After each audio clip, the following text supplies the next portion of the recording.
Okay, so thanks to some just absolutely incredible ultra high-res die shots, we get to go on a really deep dive right into the silicon heart of AMD's brand new Zen 5 CPU. We're going to put it side by side with the last generation, see what's changed, what's the same, and maybe, just maybe, uncover a few mysteries that are lurking right there on the chip itself, especially when we start talking about its future 3D V-cache versions. You see, Zen 5 is radically different, but in ways you might not expect at all.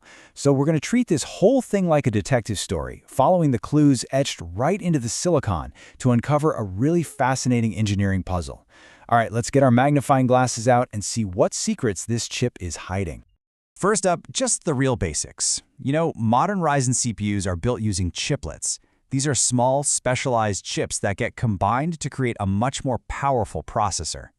So if you look under the heat spreader, you'll find AMD's classic layout, a big central chiplet called the I/O die, and right next to it, the brains of the whole operation, the core complex die, or CCD for short.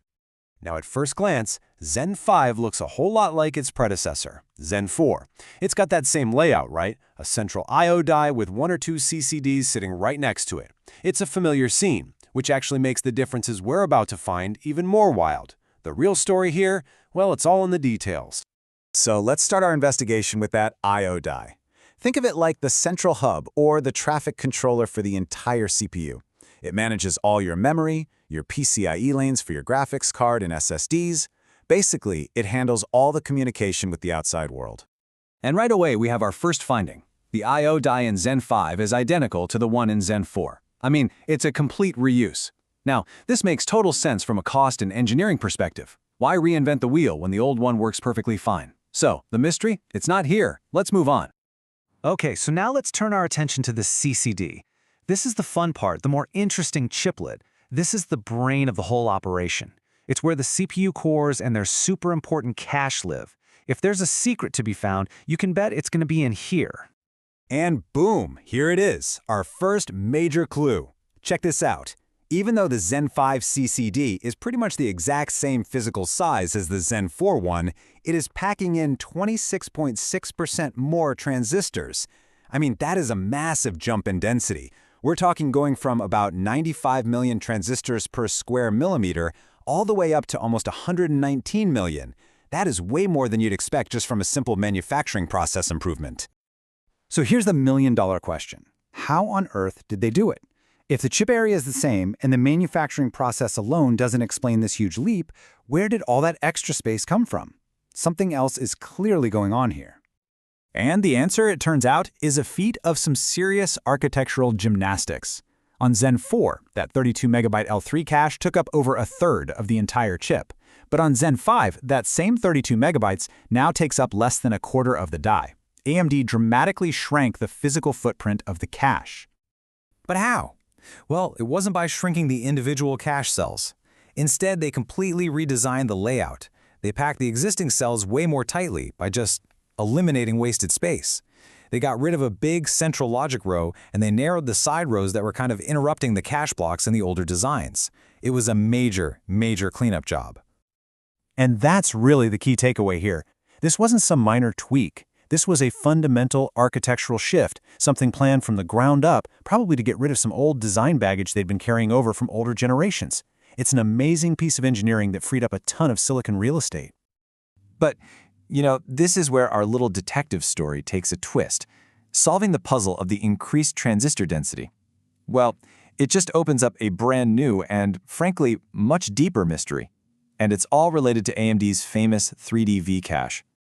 Now, to understand this, we need to talk about these things called TSVs, or through silicon vias. Just think of them as tiny little vertical wires, or maybe copper pillars, that go straight through the chip. They're the critical tech that lets AMD stack an extra cast chiplet right on top of the CCD for their X3D processors. And on Zen 5, these TSVs have changed, radically. They are unbelievably small now. We're talking down from 10 by 10 micrometers to just 3 by 3. They're so small you can barely even see them on the die shots.